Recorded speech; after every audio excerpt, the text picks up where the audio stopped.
I'm here in my usual dusty dark gray. Good morning. Today is Friday, February 17th, 2023. It's 8:30 a.m. We're picking up our work on S5, the Affordable Heat Act. And this morning we're joined with Susanna Davis, the Executive Director of Racial Equity at the Agency of Administration. So Ms. Davis, thank you for coming in to visit with us. Nice to see you again.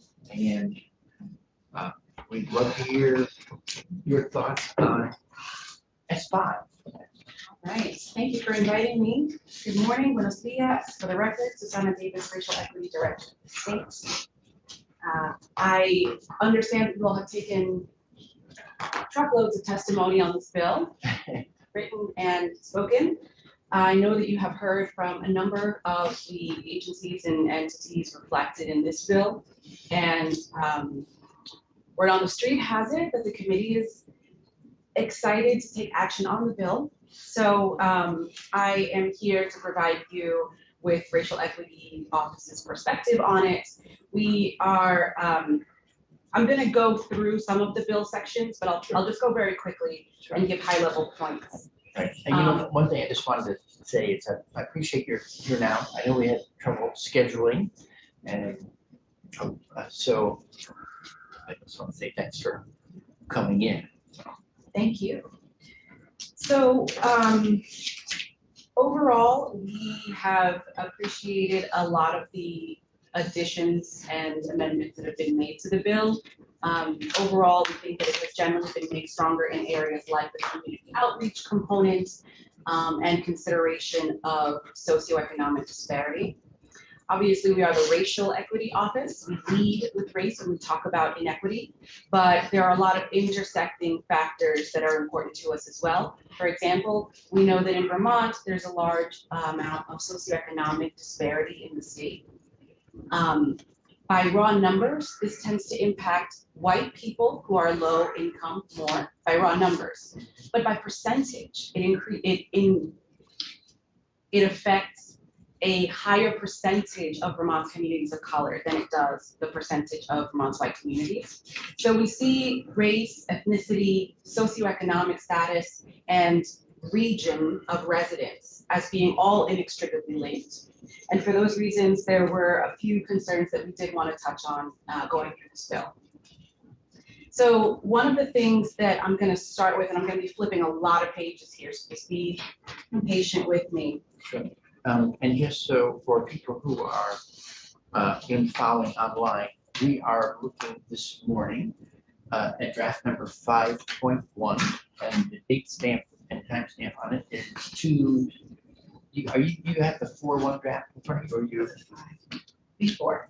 Okay, so we have, when we sent it to you, we were on the prior draft, so let me correct and make sure that we all have a common point of reference, both the 5.1 and 4.1 draft on our website. So again, I'll restart myself here for anyone who's following remotely. We're looking at draft 4.1, and it's time to stand 2/15/23, 8:03 p.m. and that's posted to the website as well. Thank you. And it's not, the case is not that we should have a paper copy of 5.1. That's only one. 5.1 is council will be in after Ms. Davis, and that we'll use that one after we do this testimony. But for now, our most current draft, the one we shared with Ms. Davis's office, the 4.1 draft. So let's work from that. Thank you. All right. All right, now we're literally going to be on the same page. So I'm going to start, and there's a few things in here that we're cool with. I'm just not even going to mention those, just to take that as we're cool with that. For example, page 3 states that, you know, we're going to enhance social equity by prioritizing customers with low income and moderate income. Love that, great. I'm going to direct your attention to page number 4, lines 5 and 6. An obligated party shall inform the commission of how it plans to meet its obligation. We like that. We see that as a good accountability measure. Page number 5, beginning on page 9, definitions here for I mean, not yet. Yeah. Sir. Definitions for low and moderate income, up to 60% AMI and 60 to 120% AMI. No notes on that. I mean, I should note here that we're not the only racial justice advocates in the states or even in state government. And so what we may see as an acceptable breakdown for AMI may be different than what you'll hear from others. And we also recognize that sometimes it's easy to go by a federal standard. The feds don't always get it right either. So we don't object to what's in here, but we do ask the committee to continue to be open to more insight into what really constitutes low and what really constitutes moderate income. Can I run something past you? Maura Collins of VHFA had talked to us about this language, and I actually saw her this morning. And she did have a suggestion that instead of simply saying area median income, that we specify statewide area median incomes. And I don't know if that strikes for statewide median, if that strikes you as an improvement or disimprovement or. So that the A would be statewide, Yes. the AMI. Yeah. Well, so let's game that out.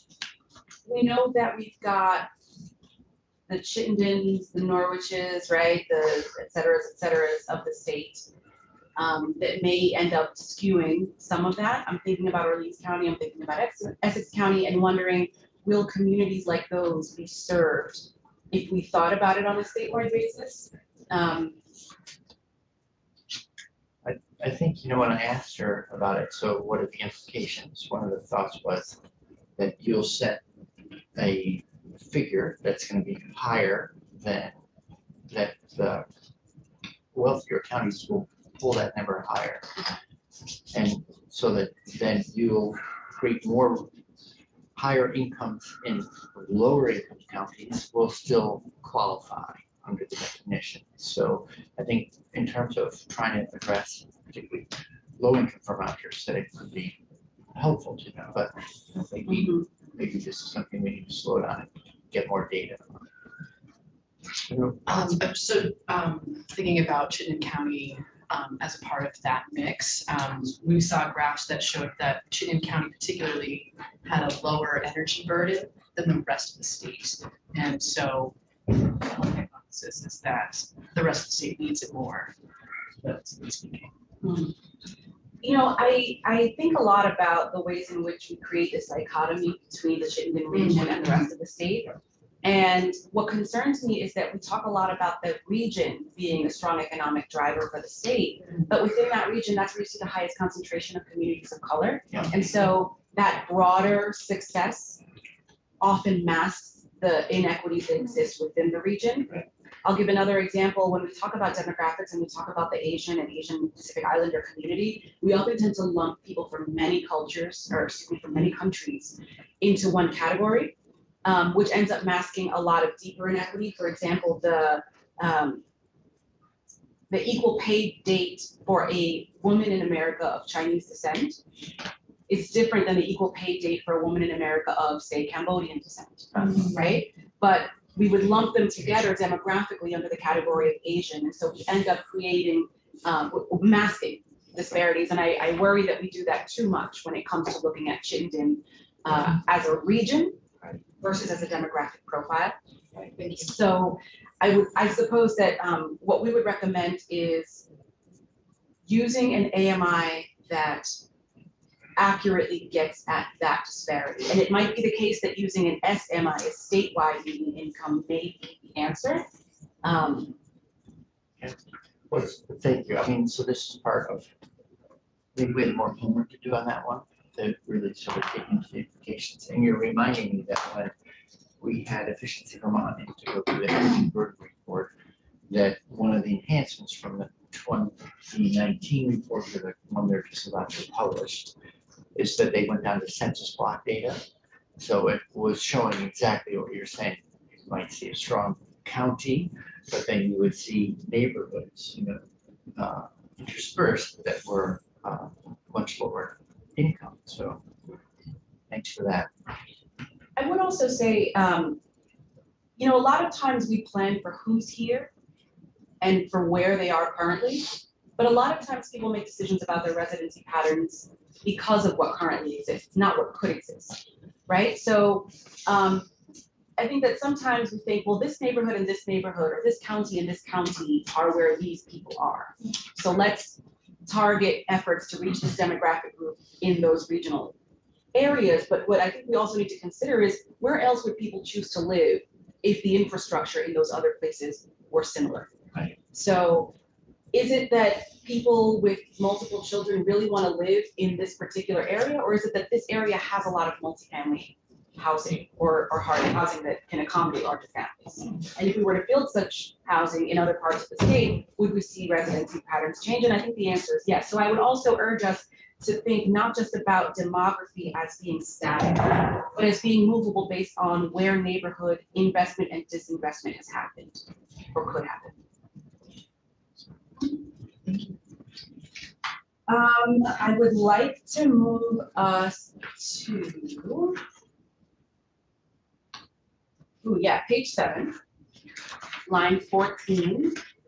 And I'm directing us to this specific page and line, but this is a comment that I have that applies to several sections of the bill. Publicly provide a description of the annual requirements. Our question here is, have we factored in the cost and timing for translation? Are we looking to do this public outreach or public notice for all of Vermont's communities or just those who speak English? I'll come back to that point later on when we talk about timeline. And sorry, I just want to make sure that I'm flagging the point that drew your eye.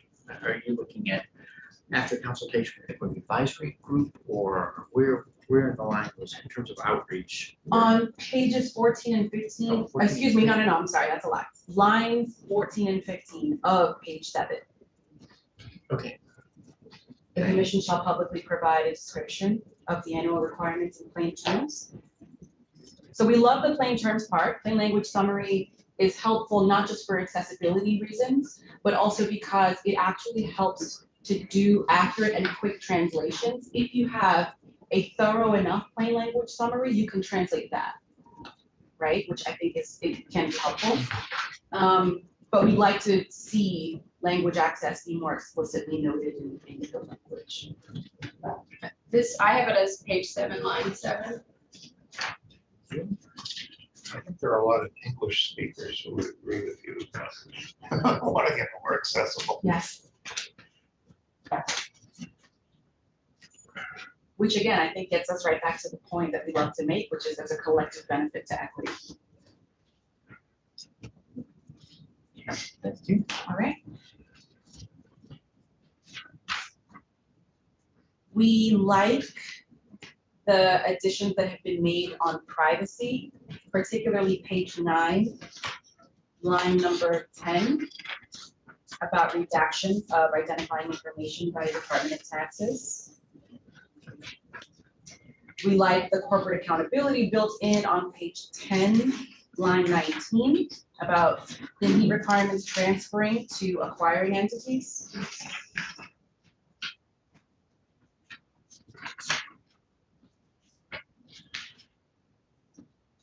Page 11.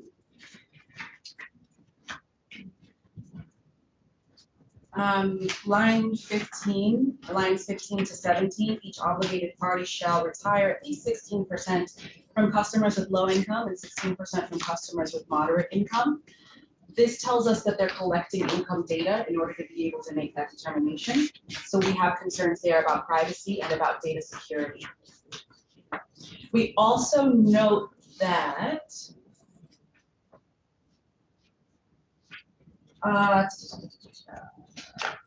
there's a requirement for a lot of income data collection to be given to the designated delivery agents and the obligated parties. And so what we're thinking is that we've got to consider how a default delivery agent is going to be required to disclose those income data. Is it going to be from all of the customers or just from the low and moderate income ones? If it is only from low and moderate income customers, then the concern we have is that it then puts additional burden on low and moderate income households to be disclosing additional information and sacrificing more privacy than higher income households would need to. I think that some of this was modeled on the work that currently goes on for like weatherization assistance project, the CDOEO work, Capstone, LIHEAP, et cetera. With the sensitivity to exactly what you're talking about. Do you find those programs handle that data in a suitable way now? I really have to explore that more to be able to answer it with the basis of information. Okay. I would say that if this language is close to what's being done in those programs, we should make that consideration, not just for this, but for those programs as well. Okay, great.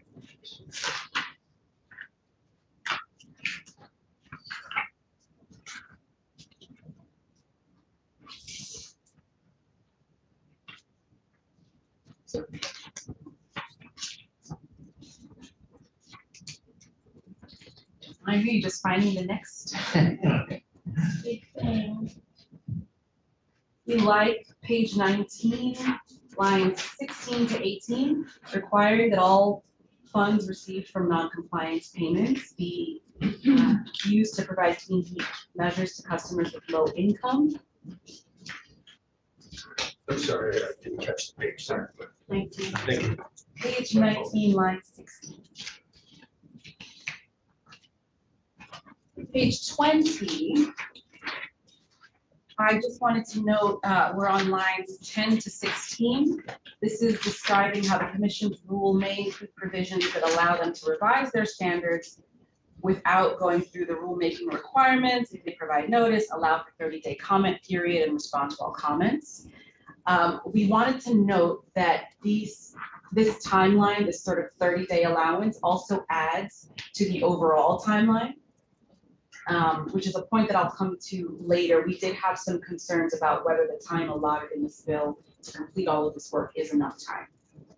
So provisions like these that add for the sort of 30-day periods for notice and comments, that also can expand that timeline in ways that may have been unanticipated at this stage in drafting and development stage. And just by way of explanation, revising the Clean Heat Standard rules. So I think this is anticipated to be used mostly as a tool post rulemaking. The program will be stood up, and they might have a technical adjustment that they might want to make to a rate, and because rulemaking is such a long process, I felt like they might not be able to make timely adjustments to the program. And I think we're more of an administrative nature, but you know, what's an administrative nature could become somewhat subjective. So your points will take, but by way of explanation, I don't know that this is going to impact the development from now through 26.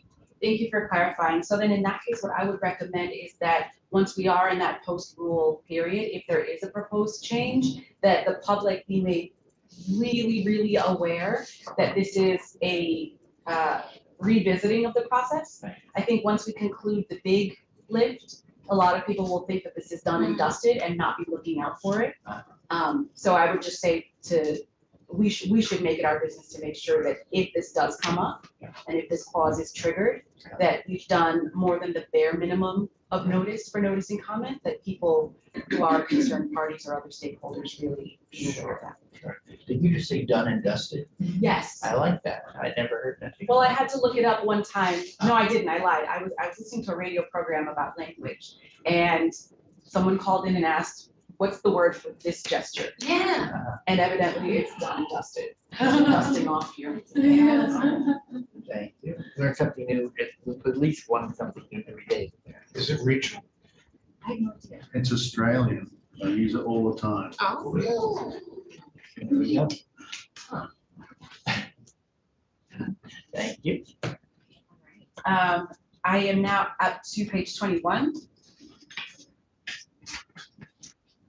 Tradable clean heat credits. So our office has presented on this before. It's probably not a secret. We see carbon tax credits and similar programs as a false solution. The ecology does not care what our corporations have agreed to on paper. The hurricanes will continue to come regardless of whether we fought our way into or out of obligation. And the trick with this is that it often privileges the most affluent or the most well capitalized businesses to be able to participate in that program. So we see this as a potential for lack of process equity and also as a false sense of security from an ecological standpoint. I do recognize that not all of our colleagues agree with that. We respectfully disagree. I just don't think that the universe is out here taking note of our contract laws and holding off on the fires and floods because of it. And by way of explanation, so not a disagreement, just explaining. I think the treatability of credits was to allow for a more diverse and innovative pool of people delivering services. The bill envisions many different ways to sort of a choose your own adventure solution to clean heat measures, weatherization, pumps, etc. And that the notion of that many different actors can be involved if these credits can be moved between different entities, the obligated parties, in the end needing to acquire them, but who does the actual work that then earns the credit that then is retired by the obligated party. So that's the rationale underlying it, but I'll go back to acknowledging the fundamental physics. The planet doesn't care how we're managing the money if it's we're burning things up every day. So. Thank you for that. And actually, I appreciate your point about who's doing the actual work, because it leads me to the next point, which is who's bearing the brunt of the decisions that we're making. I think globally, it's pretty clear that the countries least contributing least to climate change are the ones experiencing its negative impacts the most strongly, and that's true in the U.S. as well. So just thinking about who's moving the cups or whatever, who's doing the work, and then that important other category of who's experiencing the benefits and burdens and the effects. Let's see.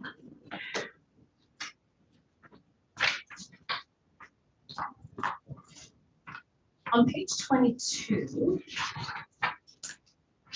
line 13 begins the discussion of which clean heat measures are eligible. The language here is mandatory with shall include. We recommend that you consider making this language permissive and allowing the subject matter experts to look deeper into each of those to determine whether it really is viable. And the reason we say that is because we do share a lot of the concerns you've heard about biofuels and biomass energy. And so what we'd like to do is see a little bit of flexibility included in this, perhaps language that might say may include, so that we can continue to find pathways that work for Vermont and that really fit the state's ethos on the ecology. I think some of us are nodding and smiling because this is sort of like a semantic watershed, you know. We've gone back and forth on the shall may question. And I think the comfort I have around, well, there's some certainty by using a shall, so that we know what the pool of available measures is from the outset.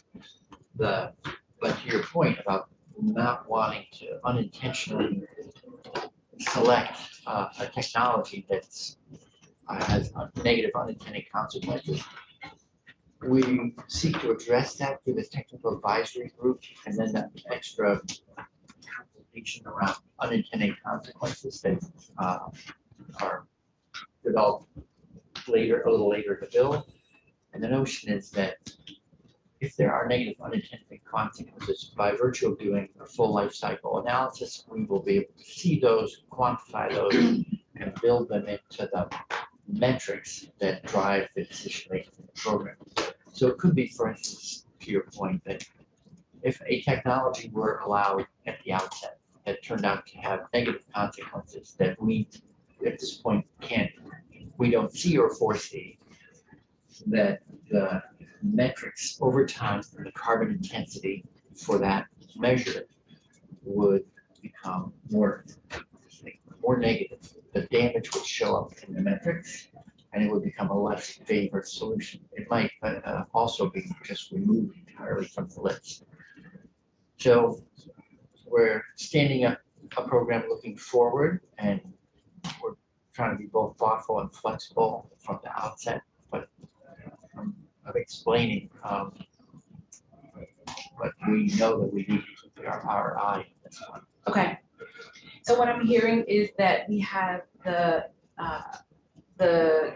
correction element for when we discover along the way that something is not working or having an unintended negative consequence. And then there is the upfront concern or risk that may exist even before we start. So I think that there should absolutely be what you're describing, Mr. Chair, the measures along the way to account for and roll back anything that's not working and track. And it would also be helpful to see something in here that says, but if we know right out of the gate that this is probably not a good idea, no pressure, don't do it. Perhaps it can be a yes and. Of what? A yes and. Excuse me, I apologize, I have to step out for a minute. Senator White. Thank you, Chair Bright. You've hit on exactly, as you put it, the point that we've been going back and forth on this list. And I just had a question for you, which is, this bill is complex. And the reason that I feel comfortable with having shall versus may is once you put may in there, it's kind of like, why have a list of the things? And then for shall, the list being there, I have found is really helpful for me pointing constituents like, what the heck are we talking about? So I'm wondering, perhaps, the House will look at this if we do ultimately pass it out, or appropriations will look at this. But in your estimation, if we had may in here and removed the list of eligible measures, I think it would hurt the ability to communicate maybe that list to constituents, but it would also get to your point. So I don't know if you have a sense of the value of having in a piece of legislation, like a list of those types of more descriptive things. I like the list. I would recommend that if the committee chose to change shall to may, that we keep the list still. It's a good descriptor of legislative intent, which is important down the line. And I mean, look, it's a list of what's eligible. It's not a list forcing people to do any of those things. So recognizing that even with the language of shall, it still gives options. What our concern is that we are still learning every day more and more about some of these options. And if something that we thought was really green ends up being less green than we thought it was, we don't want people to feel like we're too locked into using those solutions. So if we have or can generate language that allows for that pending the science, and not just pending the science a couple years down the line, oops, we accidentally raised the town. But if we can have the ability to keep exploring, keep researching, and monitor it closely at the outset without having entities feeling pressured or obligated to use any particular methods, I think that's what we're getting at. Thank you. Sure. And the role of the technical advisory group is anticipated to be not a sort of a one and done, stand the program up, but that it's an ongoing process that will operate for the next 30 years. That's planning horizon for the Page 25, line number 3. We appreciate that the schedule is accounting for greenhouse gas emissions, not just from biogenic and geologic sources, but also including fugitive emissions.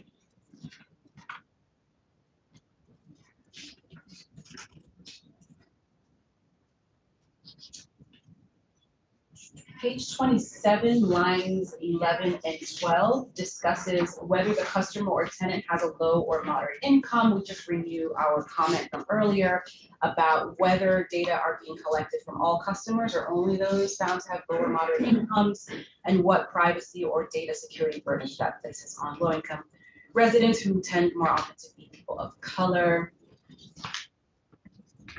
Page number 32.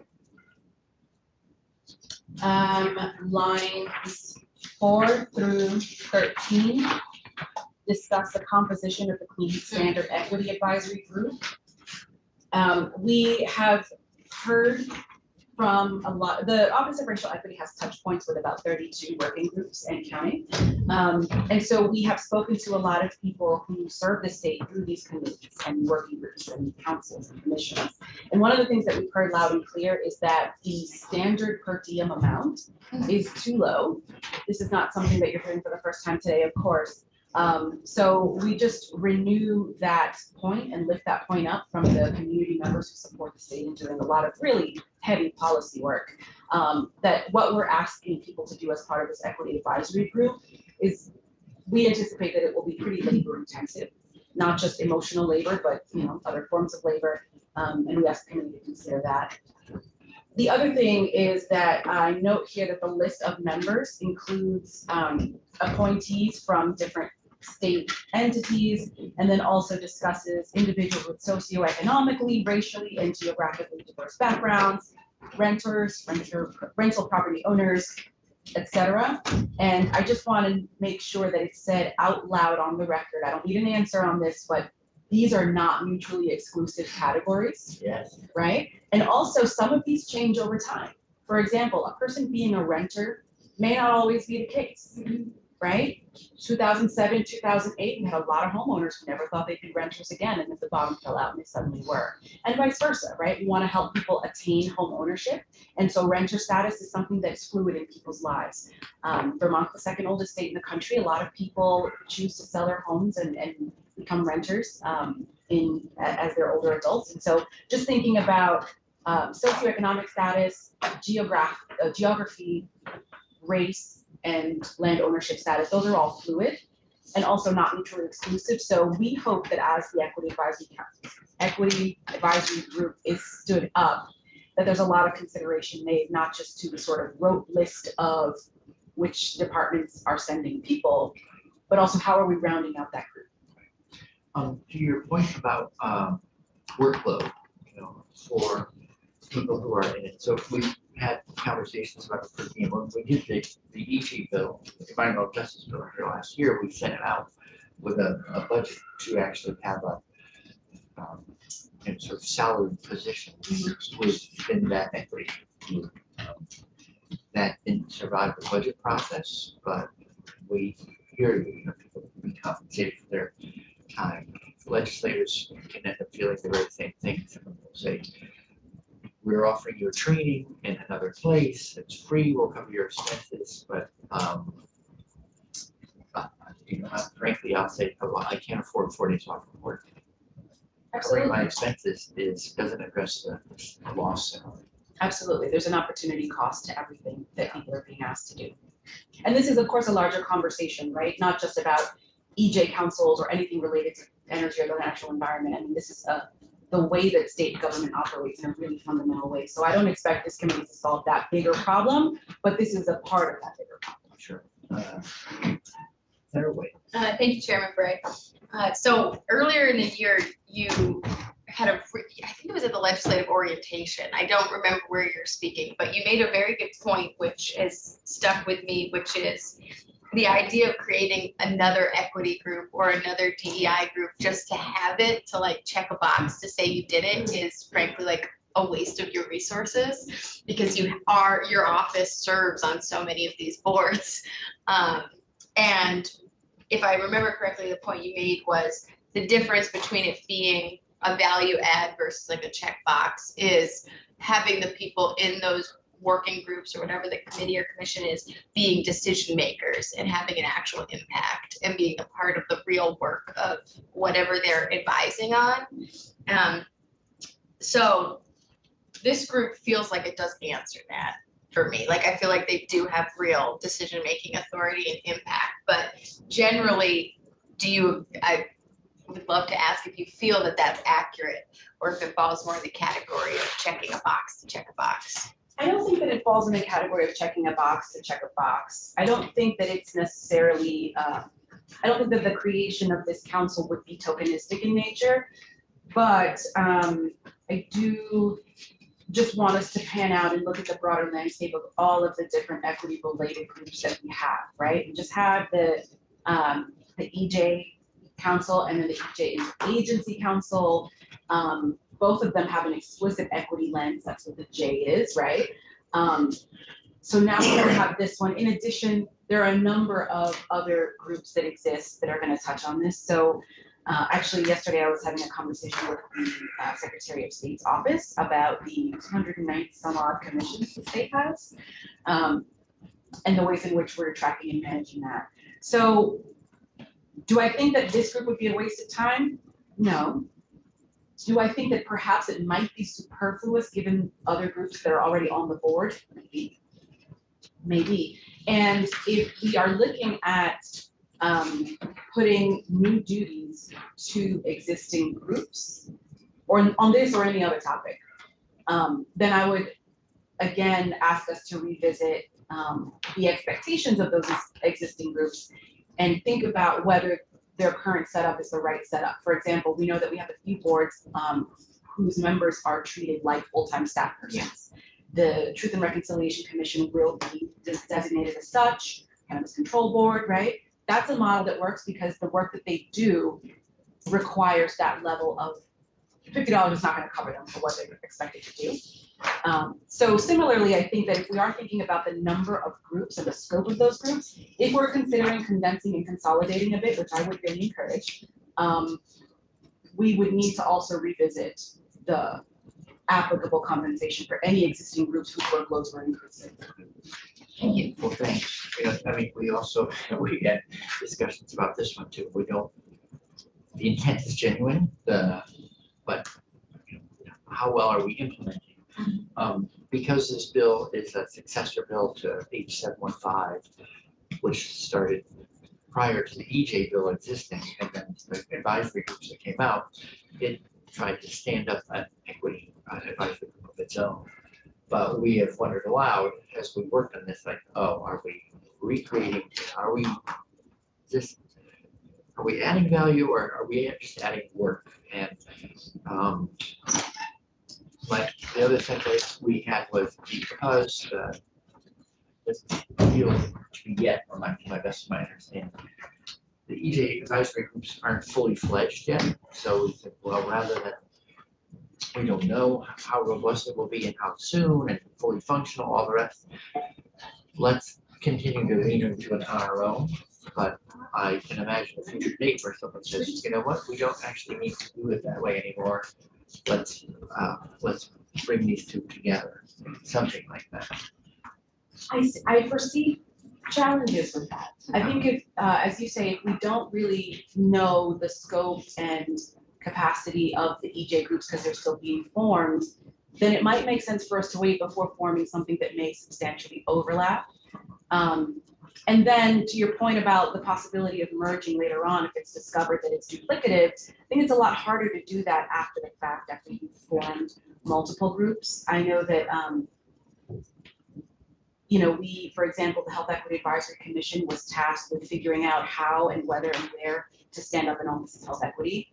But one ostensibly already existed at the point that we were creating it, and then was made more robust through the addition of more positions. So I think for the commission members, it felt confusing and moot and extremely awkward to figure out how to create an office in a place that already has 90% of what that office would be. Right. So I think to avoid confusion like that, it might make sense, we are still waiting to see how the EJ groups shape up, then is there some other mechanism besides, or, sorry, no, finish your sentence. Is there some other mechanism besides creating a new group that could help get this work across the finish line in a meaningful way, but that doesn't add to the bulk of the commissions? The interrupting thought was that another option is that this could be a task and finish group. So it doesn't have to exist in perpetuity. And actually, that was one of the points we were gonna make later, was that we know that we couldn't find language in the bill that states whether the Equity Advisory Council would be existing in perpetuity or as a task and finish group. So that would be some clarity that I think would be helpful as well. Well, you are raising a question that the PUC raised with us repeatedly. You know, is this are we gonna get dusted and done on this group, or are we, does it go in perpetuity? And at this point, we said, we don't know, and so we left it open in the bill. It's implicitly perpetuity, but I don't think we have the expectation that that's what will happen. So it would be good for us. We have time before the bill would be finalized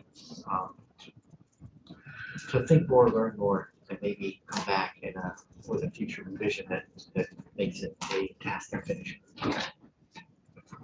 My recommendation would probably be, if you are considering looking at this again, would be to make this a group with a fixed term at the outset, but allow the option for renewal or removal of a sunset or whatever, however you say that, pending the stand up and sort of getting the motor running on the existing EJ groups. And maybe I'm speaking out of turn because I don't know if my colleagues in A&R are behind the Zoom screen saying, no, that EJ groups can't support this, but maybe they can't, maybe the climate, I don't know.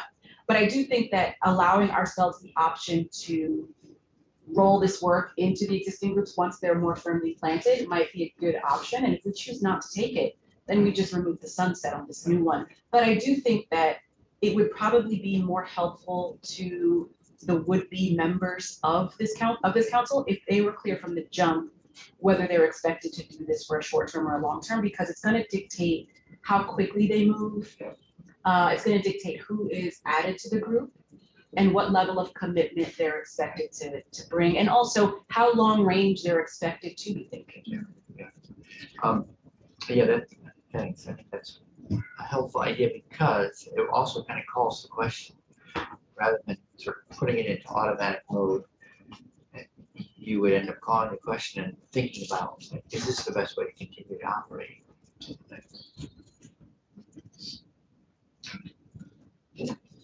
On a very related note, at the bottom of page 35, lines 17 through 19, the bill states that the commission shall seek input from the Equity Advisory Group on organizations and communities to invite. There are a couple of points in here where the commission is directed to seek input from the Equity Advisory Group, and we recommend language that's a little bit stronger than that, that would be more empowering to the Equity Advisory Group, and that makes it clear to everyone involved in this process that equity is a foundational consideration here, not just an afterthought that you get to at the end as a final check. So that would be another recommendation. We have I'm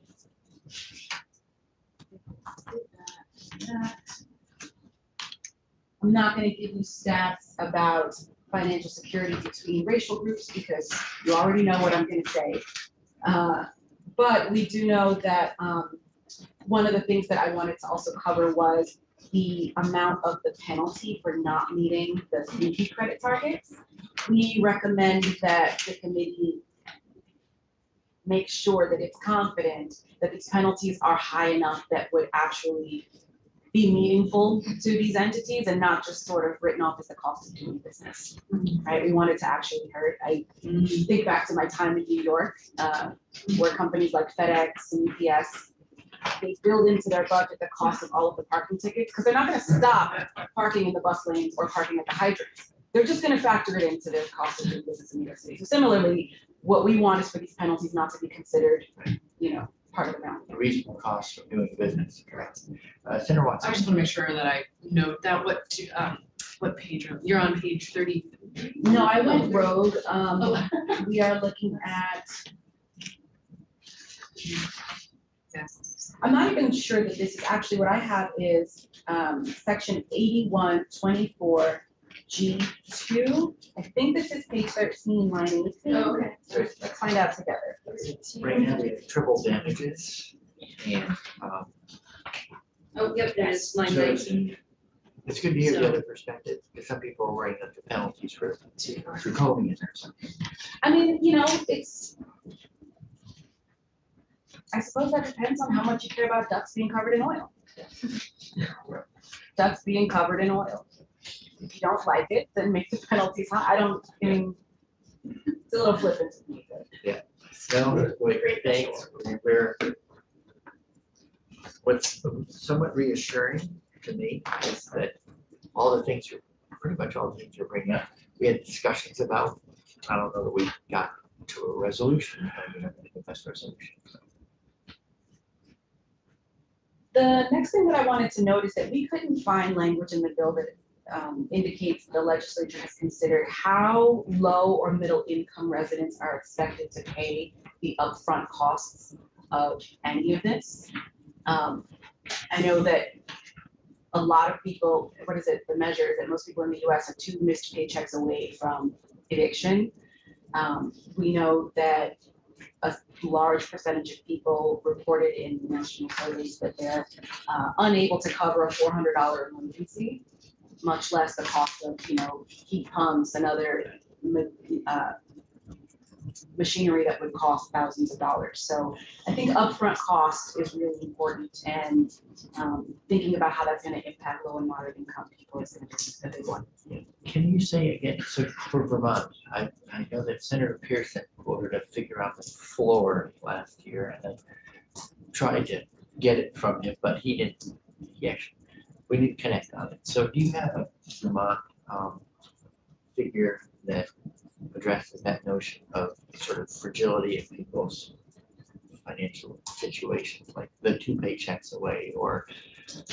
I don't have a Vermont specific one.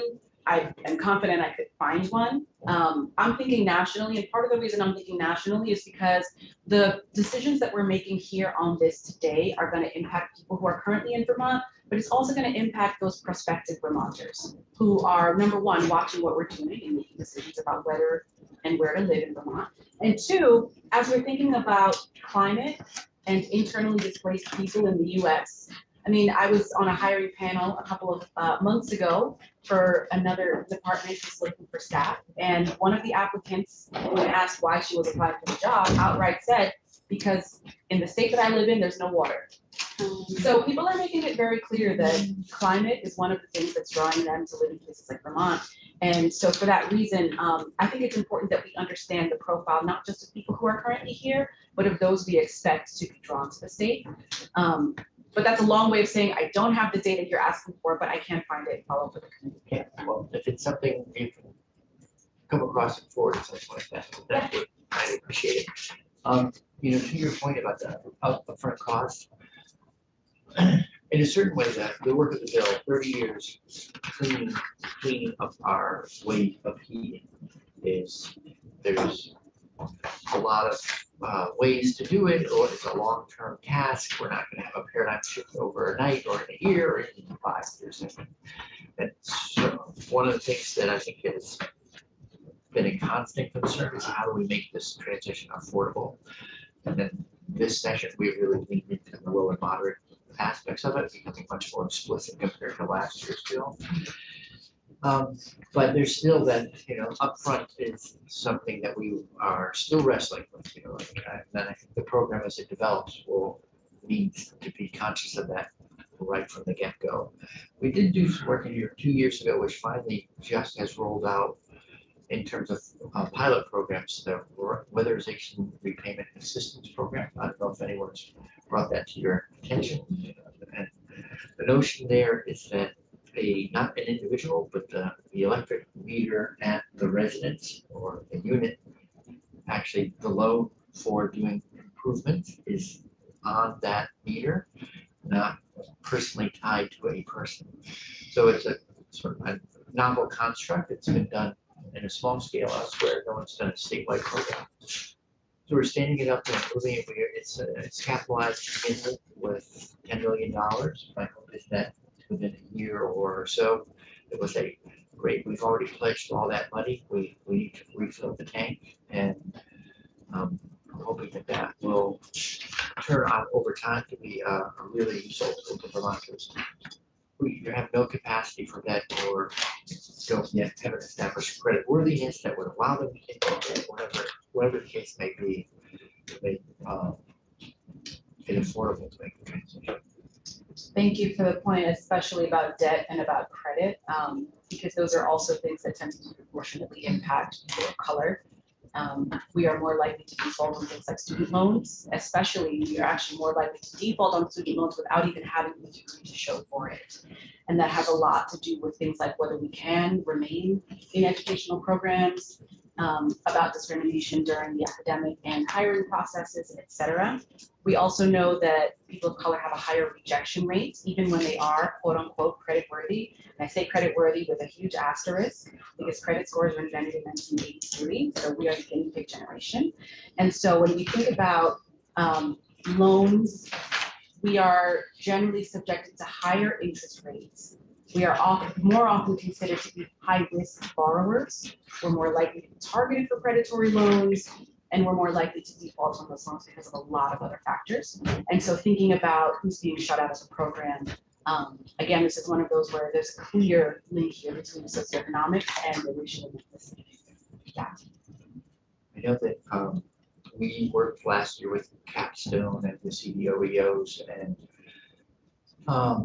sort of banking community, and to try to make this program for energy become part of a kitchen table counseling sort of thing, so that when someone comes in and gets help on a budget, that we don't ignore their energy costs. A lot of programs have been siloed. Someone might visit you about energy, someone else might be talking about like family budget, and hopefully we're making progress towards saying most of us just have one wallet, so let's think about all the stresses on those finances at the same time and holistic work in progress. Certainly. Thank you, Chair Bright. That is the number one concern I think you highlighted that most Vermonters have brought to our attention around this bill, is concern that even if I'm extremely interested in pursuing these measures, the upfront cost would be a barrier for me. And I kind of see this bill as the response to that, which is you can't, for the most part, Vermonters in that situation, myself included, can't outlay $5,000 for a cold climate heat pump tomorrow. But this program creates the marketplace to have incentives so that those upfront costs become far less. And we also have a workforce that develops to lower the cost. Like what I am impressed by is when we had a marketplace around renewable energy credits, or when we have a marketplace that is looking at a new technology, the cost goes down very quickly in what we've seen with solar panels and even heat pump technology when there is an investment in that. The obligated parties, in my view, who will now have to be invested in it are going to be a part of the transition and required to support low and moderate income Vermonters when they have not had that obligation in the past. So I actually see this bill as better than the status quo for the upfront cost, because what will happen in the absence of this bill is those same people are never going to be able to pay for the upfront cost. But as we continue to see fossil fuel prices go up or be as volatile as they are, which even if it's low one year, you can't predict and plan and budget appropriately. So it is just as scary when the price is low as it is high in some ways. And then the last point I'll make is we did have Secretary Moore come and express to us some back of the envelope numbers that argued that we would have to pay 100% of the value of the installed measures. That was her metric for how she came to the cost that she did back of the envelope. And we quickly learned that that was inaccurate counting, not because we don't disagree that like 90% or 100% of these measures could be where we need to start for some low and moderate income Vermonters, but the fact that we have federal incentives that are coming down that will flow into this, that won't be out of our state coffers necessarily. And you can amortize the cost over time. So to Senator Bray's point, I wouldn't recommend like a loan product necessarily for someone in that situation, but you have the on-bill financing. And then there are many creative programs that do exist to either do weatherization, like through SEVCA in our area. So I really appreciate your point, and it's actually the driving reason why I support this bill, is because in lieu of this piece of legislation, it will only continue to get worse and worse for that group of people who are trapped in a cycle of using fossil fuels.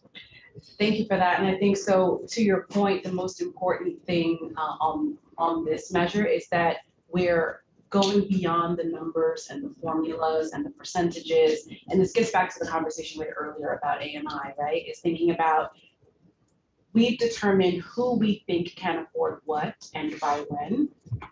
And we're probably a little bit wrong. Let's talk directly to those people, which is another reason that I really strongly feel that the community and the equity piece can't just be done through the Equity Advisory Council. You've got to be able to talk to people who are in their homes, right?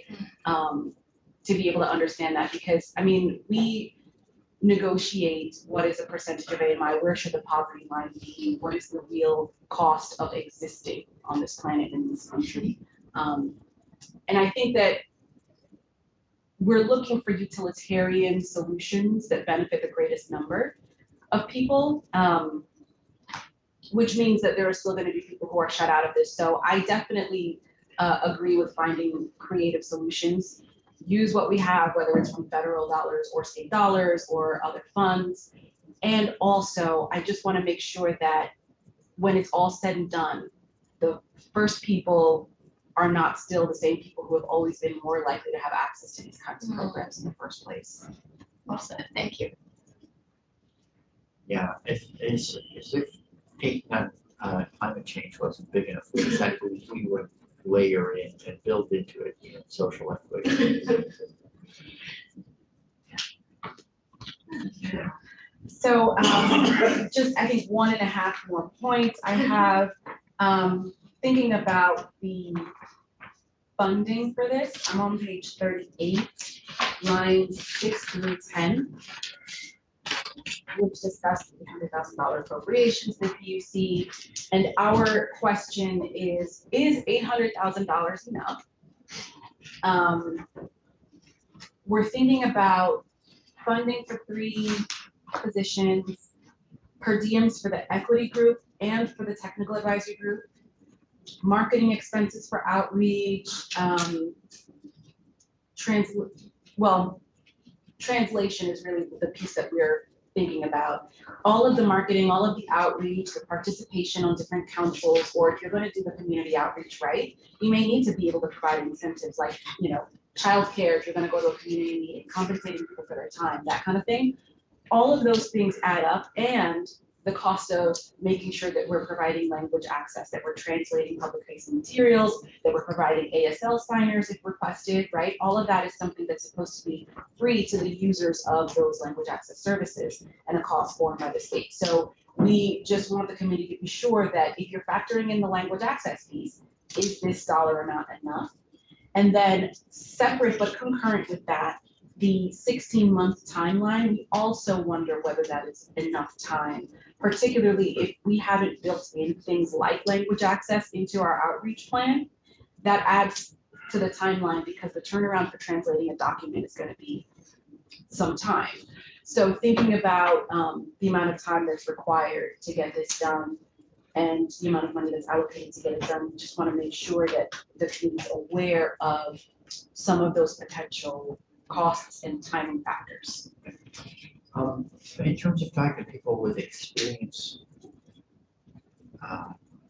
if you think of people, of agencies or departments in the state government that have done this sort of outreach in a way that you think is particularly well done, who would you point us to?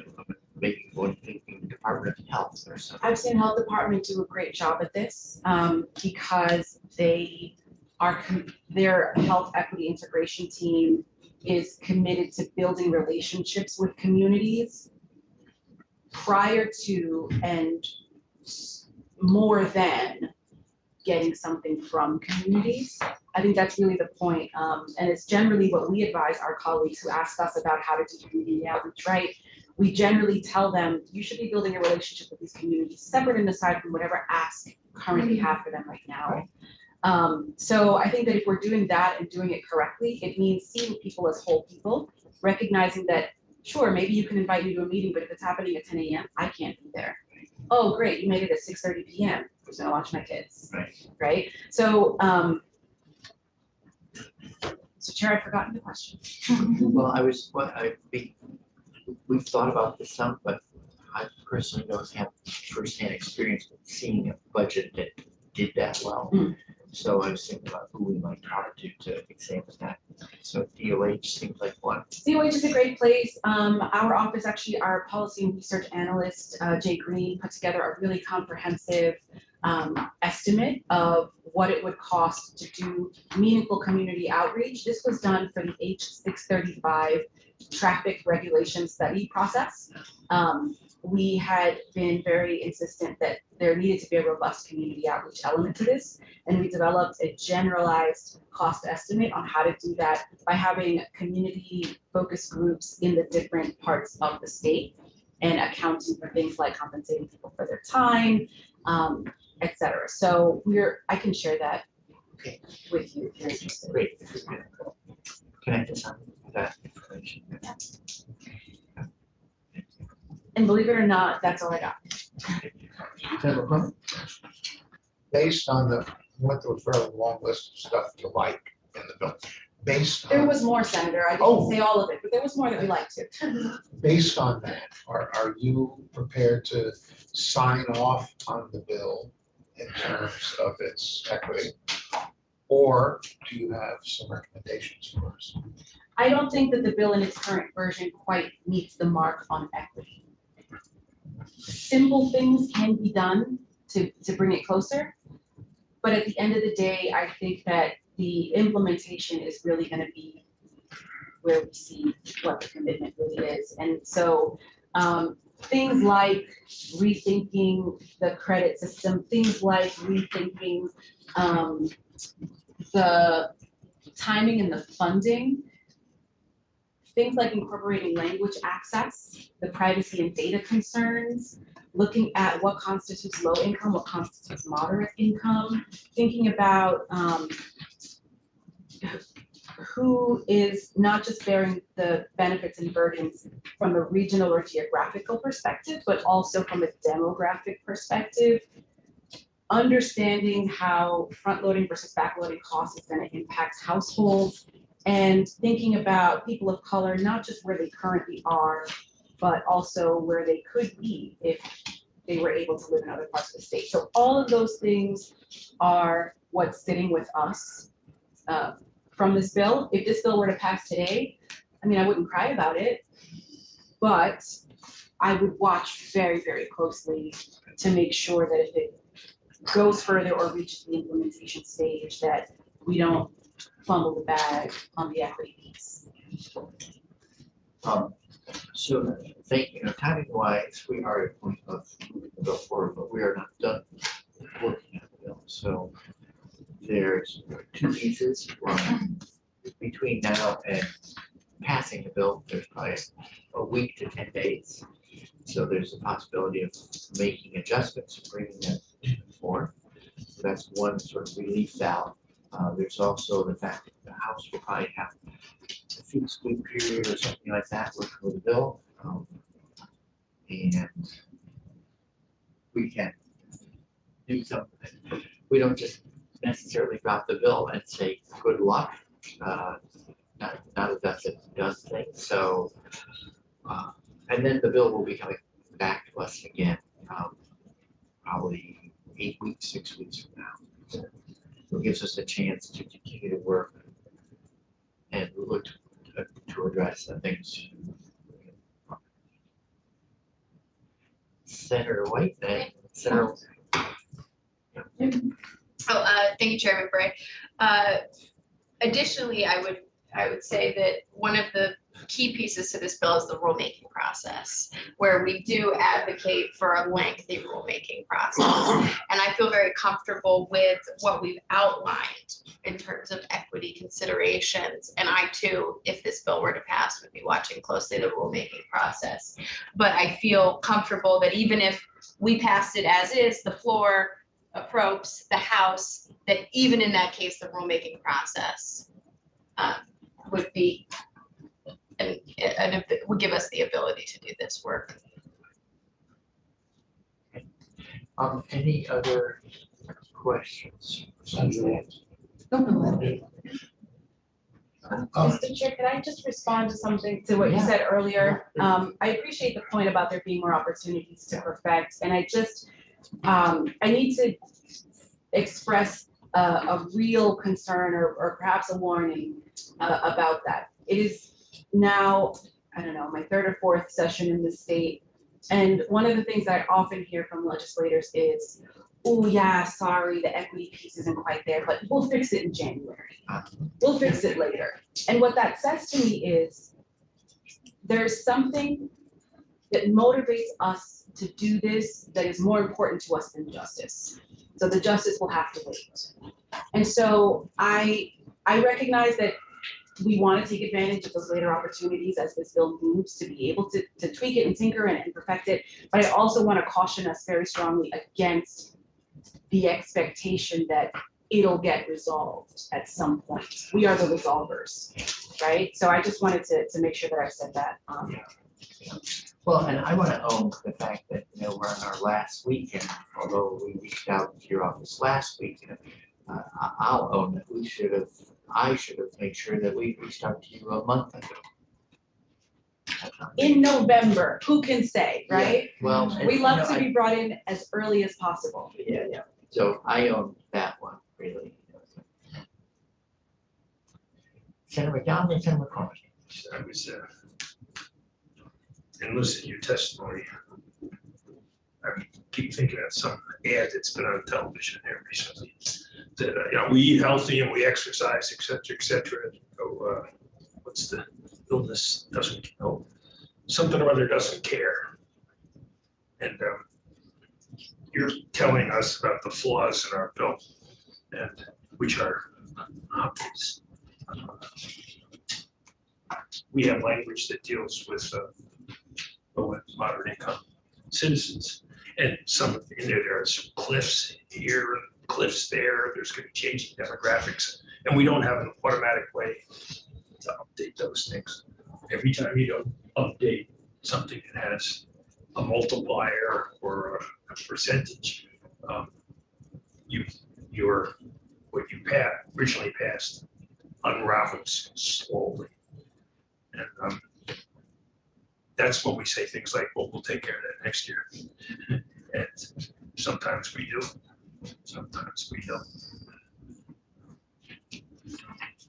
Every time you change the definitions, you're making the areas that are redlined bigger. And if you're making them smaller, maybe you say you're greenlining them. Trying to design a formula that is subject to many different factors and not sort of guaranteeing that it will be updated and continue unless we intervene. It's very difficult, because once you got a formula, it operates on itself. Not intervening is the safe thing to do, but certainly not the, you begin to lose the equity that was created originally. So I'm battling, Mr. Chair, I'll stop. But that's our dilemma. I'm just sitting here. I got a telephone message from a constituent that their fuel company sent her a notice directing her to call her legislator, saying that this bill will increase their fuel by a certain number of cents per gallon, not as if it were a factual thing. And they could have said 80 cents or $1.20 or $1.50 or 8 cents a gallon, but they picked a number which suits their purpose. probably, that they think they can get enough people to believe to change what we're doing. Thank you for your patience in dealing with this. Because we kind of Senator McCormick. get stuck in our ways. 2 years ago, everybody was talking about race and equity all the time. And I was worried then that 2 years later, it would become last year's fashion. And I also have been uncomfortable with the kind of, talk about silos all the time. I'm sorry, I'll think of a better figure of speech sometime. That this is siloed, that we've got this issue, oh yeah, racial equity, this issue. And I would hate to think that what we are getting down to is passing legislation and then at a certain point saying, okay, let's throw in a little racial equity here. Just sprinkle it in. Sprinkle, yeah. And there's a friend of ours who uses the term that of well-intentioned white people. And the term is said with a certain amount of annoyance and contempt. And I think it is important. We've actually said so in the law already, which is that racial equity and equity is part of every consideration. And so I'm not comfortable either with the idea, well, let's get the bill going, we'll take care of the equity part later. I don't suppose your shop has legislative drafts people, but we do. And I've written a couple of my own bills over the years, but usually I write them in vernacular English and give them to a draftsperson. Please do the language for me. If you could get me your suggested revisions, I will see what I can do for offering the committee amendments to the bill. That we should, I had mentioned about something else a few weeks ago. I had said use the glib, we'll fix it in the House. And it was correctly brought up short for saying that. I don't like the idea of, well, we'll fix it later. Because that then becomes a little bit of icing on the cake or sprinkling on the icing rather than the cake itself. Thank you for Sorry saying for the that. metaphor. Thank you, Senator. And I do just want to say, I don't think that this bill is, I think this bill does a great job in a lot of ways on the equity piece, right? There's the community engagement that was built in here that I think is really important. There's consideration that is income sensitive, which again is going to have a direct impact on people of color, right? I think if we can factor in things like language access and making the public outreach piece more robust, then I think it will have come a long way. So I don't want to imply that I think this bill on its face is patently inequitable. I think the entire topic that we're discussing is patently inequitable. We're talking about how to preserve and protect stolen land, right? So yeah, there's always a lot that needs to be done. I don't want to again imply that this bill is a failure on equity. It's not. It's not at all. But I do just want to make sure that we are operating with a sense of urgency in the grand scheme, but taking our time with the details. So it's one of those hurry up, but also slow down. I guess that's really the crux of what I'm saying. It's like, let's just make sure we get it right. Well, thank you very much for coming in. It's always, we always have insightful conversations. So, appreciate it. Thank you.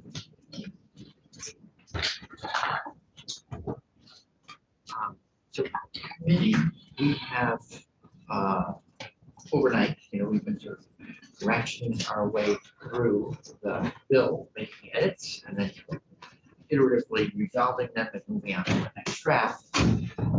So in terms of, I would like to let the conversation we just had sort of sit a little, and we'll have a chance to come back to it this morning. For now, in terms of process, I'd like to return to our work and ask council to join us at the table. We have a draft 5.1, and it addressed a number of things that came up yesterday, but we, and those changes as before are flagged. The other thing is there were a couple open items to chase down, and so I'd like to do that as well. For that, Ms. Chakowski, if you could walk us through the changes from 4.1 to 5.1. Good morning, Ellen Tchaikovsky, Office of Legislative Counsel. Today you have draft 5.1. There are only a few pieces of yellow highlighting, and the bill was edited last night, so all the small typos have been fixed. Those are not in yellow, the missing commas and periods. The first change is on page 19.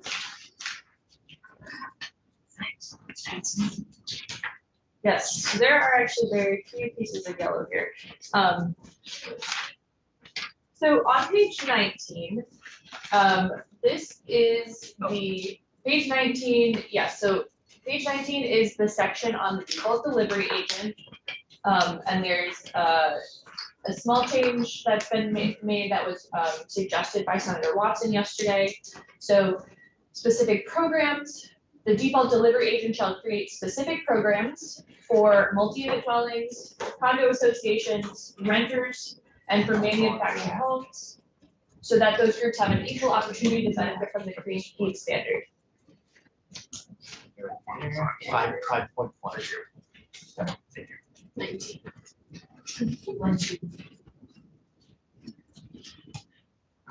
I'm sorry, so can you say that So word? yesterday, Senator Watson recommended some changes to the language regarding specific programs the default delivery agent should look into creating or should create.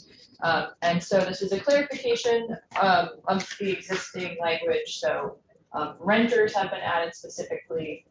And the prior draft also read multi-unit dwellings or condo associations owned or operated by nonprofits. So the reference to nonprofits has been struck, and now it's a broader group of housing types.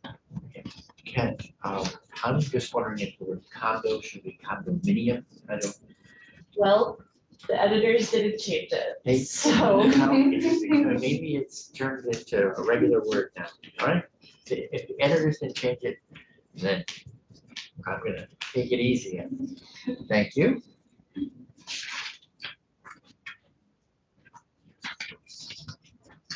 The next change is on page 24.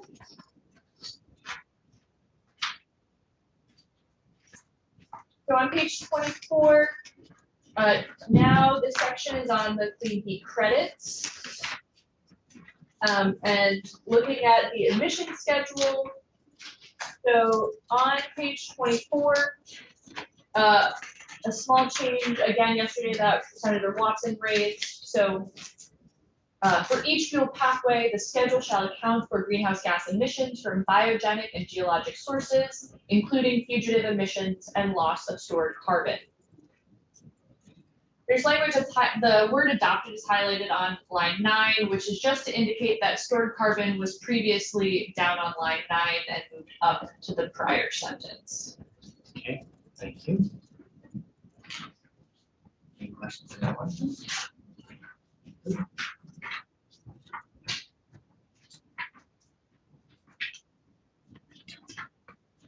On page 30 is the next section. So a change here, because this was the final draft, I did not include any of the strikeout language, but number 4 is highlighted because one of these subsections was deleted in this draft. So yesterday this section that we're on page 30 is regarding the equity advisory group. Yesterday, you all discussed that you have added definitions of customer with low income and moderate income. And previously, there were multiple references in the rest of the text about the PUC being able to change that definition. And so this is one of the pages where there was another reference to the PUC being able to change the definition of customer with low income and moderate income. And this, on this page specifically, was consulting the equity advisory group about that. So that language was removed. Thank you. And that. I think there's one more. Oh, there's one more. On page 36, the editors pointed out that I missed a subheading. There's a subheading on page 36 called assistance. And this is where the state agencies are directed to assist the PUC with their economic analysis. Great. And those are all the changes from yesterday's draft. Okay, I had flagged as part of our conversation and put down two items with one item with the PUC, and that's on page 34, line 18.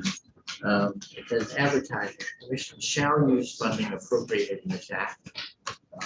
And when I followed up with the PUC, they thought they had previously requested, but maybe we didn't catch it or whatever, or maybe they would like it to be a May. So line 18, the commission shall use funding appropriated on advertising, and they would prefer to be a May. So let me check with council. Do you have any thoughts on? I don't remember if we had a conversation around that shall May. Well, so I raised it the other day. I think they did ask it to be a May. I do think that is a policy decision, because do you want them to specifically advertise? And there is money in the budgeted money at the end. There is acknowledgement that some of it should be spent on advertising. So if you want it to be a May, it can be a May, but I do think originally the intent was a directive, Okay. but it can be a May. Okay, so absent this language around funding it, are they compelled to do it anyway? I mean, I think it was that we wanted to make sure they did it. This says you have to pay for it using the appropriation. And I'm just wondering if they have funds, there might be a way they like that. I just want to make sure they thought that if we can read it as shall, I'm using these funds. Good swear. This is the only reference to bill funding. Okay. And for the sake of clarity, I'm sorry, this is the only reference to advertising. There's no other place in here that mandates advertising, and I don't think currently they do advertising except through their traditional notice process. Senator Watts? Well, I don't feel strongly about this, but, maybe I do. Given what we just heard, Yeah, well, that's what I'm thinking. then they should do this. Yeah. So, Shall sounds much clearer and more compelling. I agree. Okay. I'd say, no change, but I had asked because you asked, now I'm remembering how this happened. You asked the committee and I got back to them. They in their note back on that, they also pointed out to me, so this is, I want to raise this question with you, defer entirely to you. Back on page 6, on line 10, it says, for the purpose of this section, the entity that reports to us is ...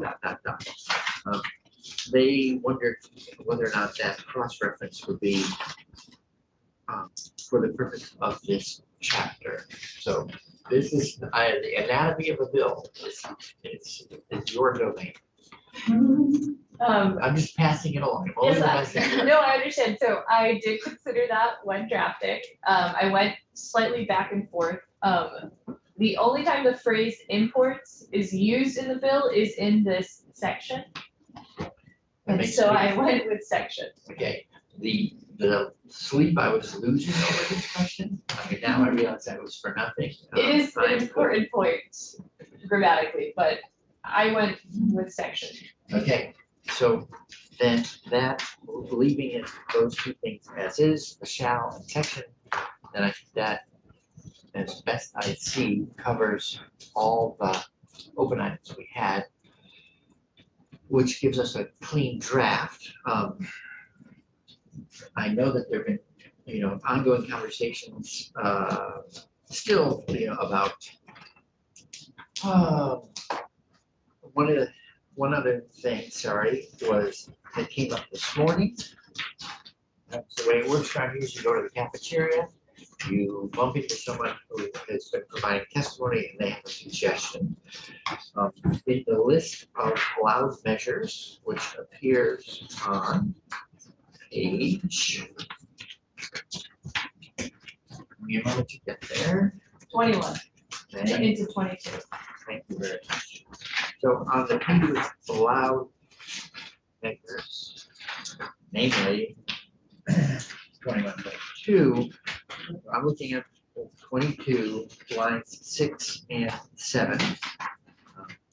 Spoke with Ms. Collins, Maura Collins this morning, and she suggested that rather than say now the replacement of a manufactured home with a high efficiency modular home.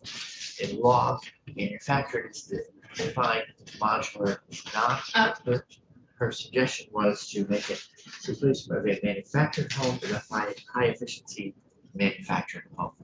So we stick to apples and apples and already defined terms in law. Is the committee amenable to that change? Yes. Okay. How reasonable. Well, you're such a reasonable bunch. Okay, with that, I think that would be our last change that I'm aware of for the next draft, a clean draft. And now I'd like to return to the equity conversation we just had. So again, I own the timing or the awkwardness of the timing. We reached out, but not early enough. And I've been made more aware of, ways that we could reconsider sections and perhaps improve the language. And I'm open to think about that. At the same time, I also want to be respectful, not only of our genuine interest to build equity in this bill from the get-go, however awkward some of the communication is attributable to me is, I think the intent is genuine and the number of places is thoroughly woven into the bill from start to finish. There's always room for improvement. So my suggestion is that we advance this bill as is and work on that issue. And we have an opportunity when the bill is returned to us, an opportunity to speak to members of the House. And the lawmaking process is sometimes a little awkward, but I'd say at this point, my current sense is it's important to move the bill forward, and at the same time, I'm committing, I think the whole committee, I sense, is committed to keep on working on this aspect and to approve it so that by the time a bill leaves the legislature, we'll have improved those areas in the bill. If we were to vote the bill out today, it'll be on the notice calendar on Tuesday.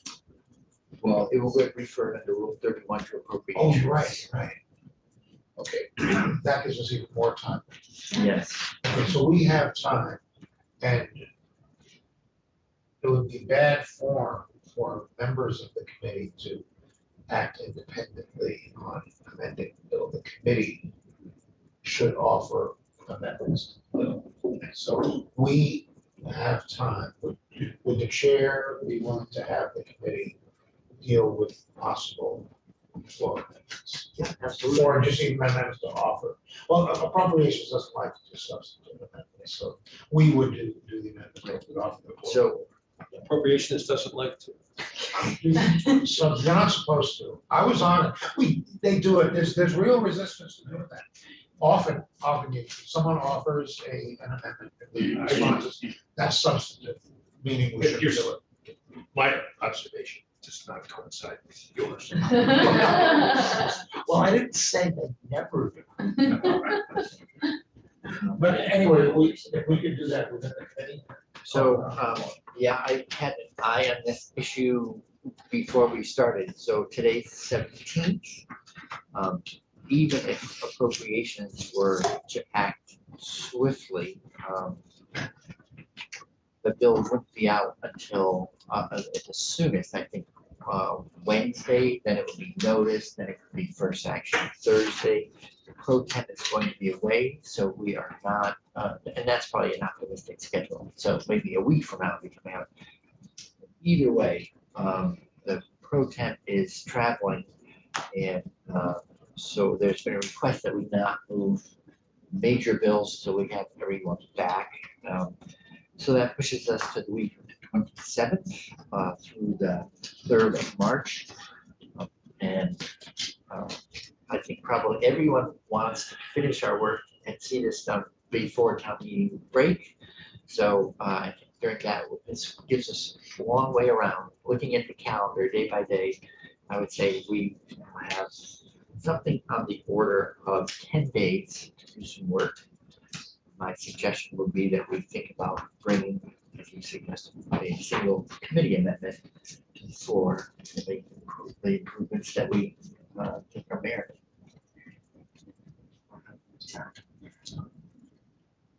Sounds, that's what we usually do. And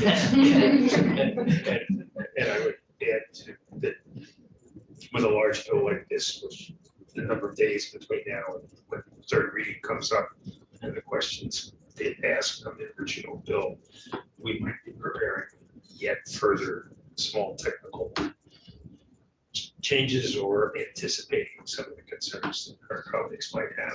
Sure.